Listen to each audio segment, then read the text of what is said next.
These are the stories topping the news.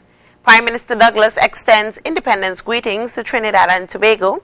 A relative of Antigua's Prime Minister Gaston Brown shot to death, and Israel to take 400 hectares of West Bank land.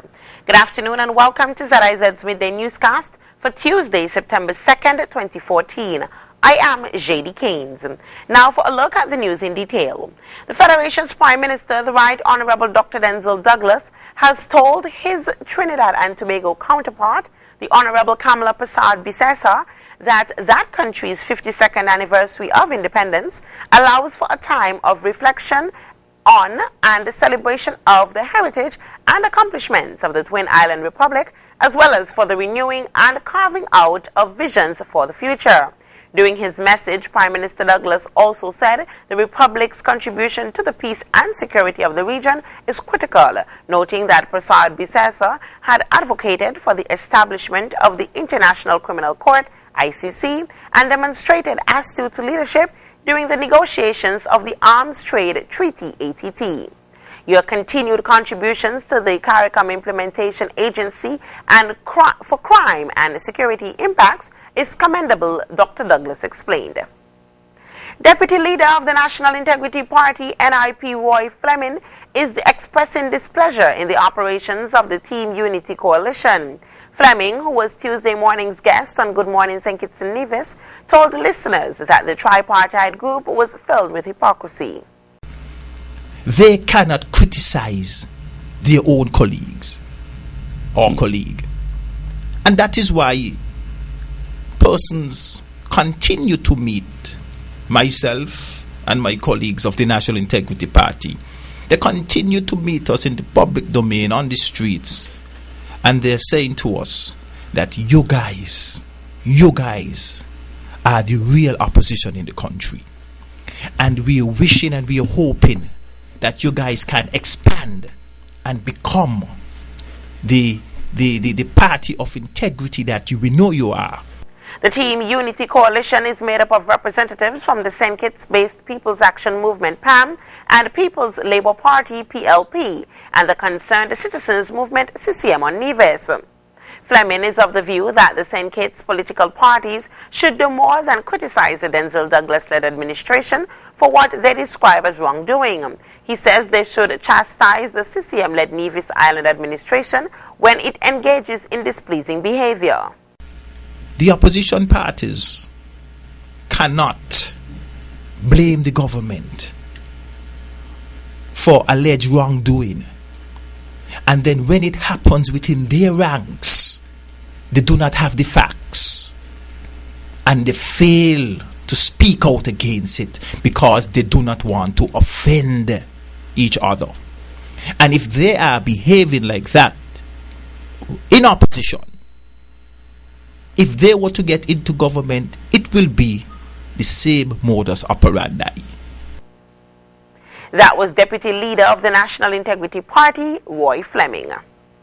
Young persons on St. Kitts and Nevis have been urged to take advantage of study opportunities provided by the Organization of American States, OAS, in its quest to build human capacity in the Federation and the rest of the Caribbean. The advice came from Division-born Executive Secretary of Integral Development at the OAS, Sherry Truss, who paid a courtesy visit to Premier of Nevis, the Honorable Vance Amory, at his Bath Plain office on August 29th. Truss, who is based in Washington, was accompanied by the organization's resident representative for St. Kitts and Nevis, Terence Quaig. Truss thanked Amory for the opportunity to meet with him and noted that she welcomed the opportunity to visit her homeland and gave an insight into the office she held at the OAS. And now in regional news, Antigua's Prime Minister Gaston Brown's 18-year-old nephew was gunned down at about 8:45 last night while hanging out with friends in the Point area, according to Antigua's Daily Observer. Albert Pusherman Brown, son of Glenn Brown, was shot multiple times in Booby Alley, residents on the scene reported.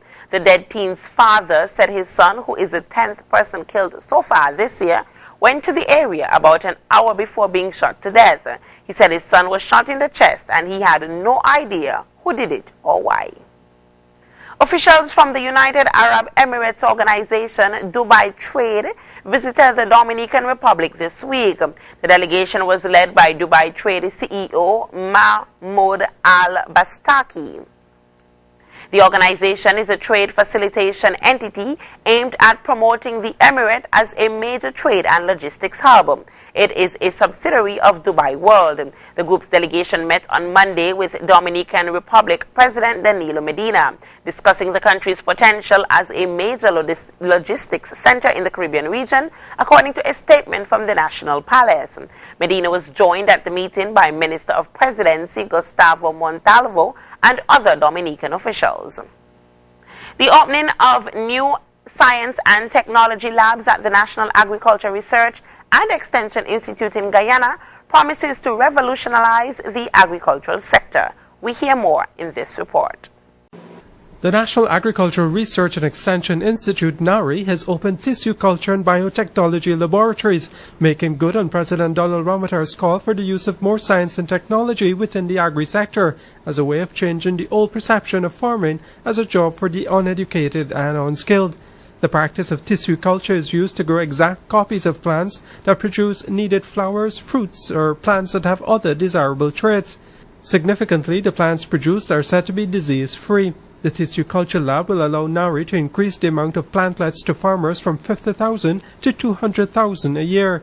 This is according to the head of NARI, Dr. Udo Humnot, who further explained how the science would prove helpful. 1. The tissue culture protocols can sample plant material from a disease-infected farmer's plot and produce disease-free plantlets, for example, pineapples and plantains, for reuse on clean farms. Over the years, NARI has established protocols for sweet potato, cassava, plantain, bananas, and yams. Secondly, in cases where important crops cannot be sustained under disease field conditions, tissue culture can be used to store propagules under safe laboratory conditions until clean field conditions are restored in the short to long term. Tissue culture protocols for long-term storage have been refined by NARI and for crops such as sweet potatoes, yams, pineapple, and plantains. Thirdly, for all crops that must be cultivated from vegetative propagules, tissue culture offers the only method through which new and improved crop varieties can be transferred to Guyana from other countries. For example, we are looking at very shortly to acquire resistant varieties of plantains for black sigatoka disease. Internationally, Israel has declared that 400 hectares of land near Bethlehem in the occupied West Bank are now state-owned, but it says it is not a new settlement as it is officially designated a neighborhood of an existing one. Last year, the government invited bids for the building of 1,000 houses on the site. Al Jazeera's Mike Hanna reports from the occupied West Bank. This is part of the land that the Israeli government is intent on confiscating, land that has been tilled by Palestinians for generations. The livelihood of residents in at least 3 villages will be immediately impacted. And the mayor of this village, Wadi Fukim, says the move makes meaningless any Israeli claims that it wants a two-state solution. Wadi Fukim now it's in the front of the green line. It's our land. If the Israel they want to continue build settlement in the West Bank, we're talking more than 150 of settlement in West Bank, more than 800,000 of settlers they lived in our land in 1967. There's been speculation that the confiscation is a punitive measure for the capture and killing of 3 young Israeli settlers earlier in the year. But this is more than just a punitive action. Many believe that lying behind the confiscation of this land is a grand plan aimed at linking all the settlement blocks in the West Bank together. This is a settlement of Betar Elite, just part of the massive complex of Gush Etzion, which occupies vast swathes of the West Bank. Successive Israeli governments have made clear their insistence that Gush Etzion will remain part of Israel even if a deal is reached with the Palestinians, a clear expression of facts being established on the ground. Now, building here is constant. The settlements continue to expand, encroach onto Palestinian territory, further Palestinian territory, day after day, week after week, month after month, year after year. And what is very clear in the latest land grab, which has happened just south of here, is that in these circumstances, in this ongoing settlement growth, no part of Palestinian land is safe. Mike Hanna, Al Jazeera, in the occupied West Bank. The pilot of Malaysia Airlines flight MH17 has been laid to rest today, Tuesday, outside Kuala Lumpur. Captain Wan Amran was buried in Shah Alam after his body, along with 8 others, were repatriated to Malaysia from the Netherlands. All 298 people aboard were killed when the commercial jet was shot down near the Ukraine and Russia border on July 17th. We hear more in this report.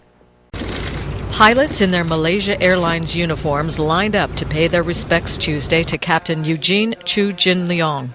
He was one of the pilots aboard Malaysia Airlines flight MH17, which was shot down over eastern Ukraine in July as it flew from Amsterdam to Kuala Lumpur. He was given full military honors for the ceremony. An urn carrying his remains was draped in the Malaysian flag. It was carried by military personnel who handed it over to his sons. His wife, along with other family members, friends, and co-workers, attended the somber memorial. His remains and those of 8 other Malaysians were brought back from Amsterdam Tuesday, accompanied by a fellow captain. The feeling was horrible, all the way for 12.5 hours from Amsterdam. It was horrible bringing my very close friends. We used to fly together, and this time we fly together again, but in a different situation. Flight attendant Sharil Irwan Muhammad said he would miss the messages inviting him to breakfast. Motoroti, we know that this was him, so he always initiate this towards our friend to invite for breakfast. Will you be missing? Very, very much. He was one of the best captain ever that I know. 43 Malaysians, including 15 crew, were among the 298 people aboard the ill-fated flight. Today will be bright and sunny with winds blowing from the east at 10 to 20 miles per hour. Temperatures will reach a high of 31 degrees and a low of 26 degrees. Tomorrow is expected to be partly sunny with intermittent showers. And that's it for ZIZ's Midday Newscast. Join us at 6:30 and 7 p.m. when we present the details for our major news package. I have been your presenter, JD Keynes. Have a great day.